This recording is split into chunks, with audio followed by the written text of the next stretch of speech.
Hi, welcome inside the International Space Station Flight Control Room. It's an exciting day for a special visitor that we have here, Smokey the Bear, who is turning 68 today. And today I have a special visitor to talk to us a little about why Smokey is here, Jeff Miller with the U.S. Forest Service. Welcome, Jeff, and thanks for coming.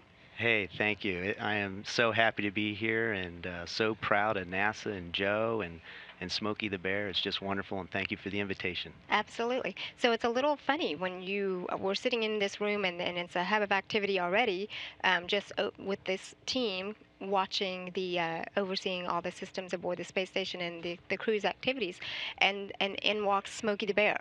So first of all, before we get into that, because I understand that we're in a partnership with the U.S. Forest Service and the Texas Forest Service, as well as, and then so Smokey's all a part of that. Before we get into that, we will talk about that and why Smokey is here. But I want to talk a little about you. How did you get involved with the U.S. Forest Service? Well, my my background is been tied to the environmental education for the better part of my entire life, Mm. and I live in western North Carolina, Asheville, where we have a number of national forests in North Carolina. And so I've had exposure to the importance of our public lands and the work of the National Forest and the U.S. Forest Service. And so I always thought as a child um, that might be a great way to spend my life and dedicate my life to. And so I came to the Forest Service from an early exposure to America's great outdoors through hiking and camping and fishing and boating. Um, and so I went to college and got a degree in biology and started a journey. And it all began in Alaska back in the early 90s. And in fact, that's where I am now with the Alaska region of the U.S. Forest Service. But, you know, the U.S. Forest Service is an agency of the Department of Agriculture. We have the responsibility to guide and provide stewardship to 193 million acres. We have approximately 155 national forests and grasslands from Puerto Rico to Alaska. And so we cover quite a distance.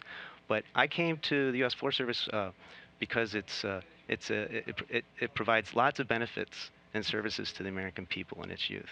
And it's a great organization to work with. They have a wonderful mission about, you know, uh, serving people and caring for the land. And that's a really important thing to me. And so that's how I came to the U.S. Forest Service. Well, welcome, and we're very glad to have you here. Now, I know you have another connection. There's the Forest Service and Smokey the Bear, but there's the Peace Corps connection, and it's not just the fact that Space Station, at its vantage point, has a unique opportunity to be able to view the Earth and be able to see things like, the disasters that wildfires and that sort of thing takes place. But there's actually a special connection that you have because we have one of the crew members, Joe Akaba, who is been at the space station since May, and you guys have developed a friendship. And so this is how all this partnership began, correct? Yeah, that's right. You know, Joe and I go back about 20 years now. We both are still very altruistic. We believe in inspiring change and helping others. And so Joe and I, back in the early 90s, 94, we both served in the U.S. Peace Corps in the Dominican Republic. And you know, that's a very intense experience, but a very beautiful experience as well. You know, the toughest job you'll ever love. And so through that intense experience, we have continued a really neat friendship. Um, and we've been able to do it and balance it again, you know, with all the complexities of life. And we've stayed close. And you know, Joe was an environmental education volunteer, and I was a watershed conservation, watershed restoration volunteer. And our programs were combined and bundled, and so we spent quite a bit of time together. But you know, at our heart and soul, you know, we both have a very strong ethic for conservation. You know, and Joe continued that after the Peace Corps, running a facility in the Bahamas, and then going on to become a middle school and high school science and math teacher. And I as well after the Peace Corps, I went to graduate school. I went back to work for the U.S. Forest Service, and and now, I am still with the Forest Service and providing stewardship to some of the treasured landscapes that we have. And so his flight now aboard the International Space Station just seemed to provide the perfect opportunity for for this partnership. So tell me a little about how the partnership came about, and what is the partnership, and what are we doing? Well, Joe and I, as I said, we've stayed close, and so being an astronaut is an intense business, and so in order for Joe to find an opportunity to kind of escape and find solitude, he has come up to Alaska on a number of occasions, and to go out on my boat to go do some fishing and go do some backcountry camping, and on one of his trips, I gave him a Smokey Bear hat, the red one that you just saw him wearing on the station in his happy birthday remarks. And he indicated to me that he was going to fly that. And that sort of created a conversation around all the things that are dear and important to both of us. And Joe's all about space exploration, but he's also all about this blue ball and the importance of the environment, the importance of its conservation. And so he actually proposed. I had given him a gift, a Smokey Bear doll, the doll that is up there with him, to fly it. Commander Gennady, the Russian Space Agency, I guess my understanding is the first time they've ever given an astronaut from the United States to propose their zero gravity indicator, their talisman. And Joe called me up and he says, "What do you think?" And I said, "I think that would be outstanding. I can't think of a better doll or a better message. Smokey Bear's message is only you can prevent wildfire. But he's also a symbol to the world, not only about wildfire, but about the importance of conservation and the environment. And so Joe proposed it. I thought it was outstanding.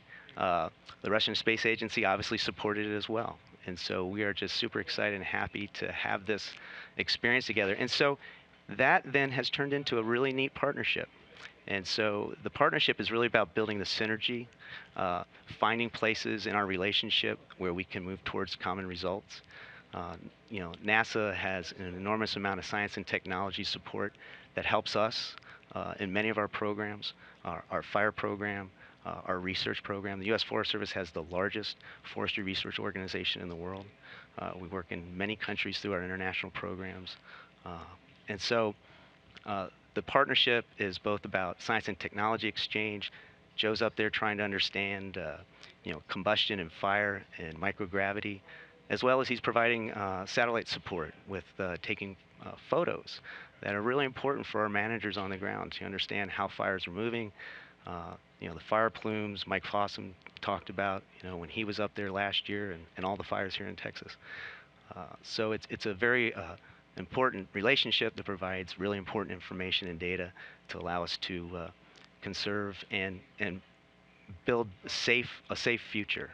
Allows us to protect people's homes, life, and Smokey's friends. That's right. And so yesterday, and earlier this week, Akaba had been working with the combustion integrated rack, and while that deals more with fire suppression, which is not the same as prevention, it is just another example of how the laboratory is basically a platform to bring technologies that can help us here on Earth. Yes. And I know he is an avid outdoorsman, and in fact, he is blogging from space, and he wanted to make a tie, and instead of the great outdoors, it is the great outer space. Awesome. So you can go and follow along his activities there and what he sends down to us on blogs.nasa.gov.